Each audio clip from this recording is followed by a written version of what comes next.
Hi hello नमस्कार. इथे आम्ही निघालो होतो बाहेर फिरायला, कारण की बाबांची नाईट शिफ्ट होती. नाईट शिफ्टच्या आधी तर एक राऊंड तो बनता आहे बॉस. मग रस्त्यात ठरवलं ठेचा वडापाव खायचा, कारण की खूप मन करत होतं. वडापाव खाऊन तर नंतर चहा तर मॅन्डेटरी आहे. मग आम्ही निघालो भाऊचा चहा प्यायला.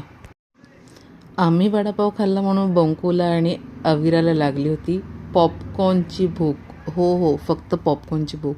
मग आम्ही गाडी वळवली लगेच डीमार्टकडे. डीमार्टमधून पॉपकॉर्न घेतलं आणि लगेच घरी पोचतो आहे, म्हणजे खाली कॉम्प्लेक्समध्ये पोचतो आहे तेवढ्यात त्यांना भेटले त्यांचे दीदी दादा खेळण्यासाठी.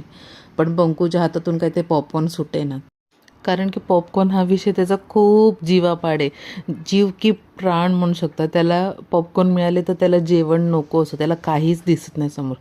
ते बघा, त्याचं दुसरीकडे लक्ष आहे पण त्याचं ते पिशवी फोडण्यावर जास्त लक्ष आहे. आम्ही घरी पोचलो तर समोरची दीदी ऑफिसवरून आली होती. मग काय, एक फोटो अविराने काढला स्नॅपचॅटवर आणि एक व्हिडिओ काढला.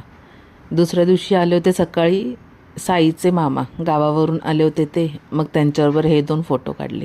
एवढाच होता व्हिडिओ. थँक्यू.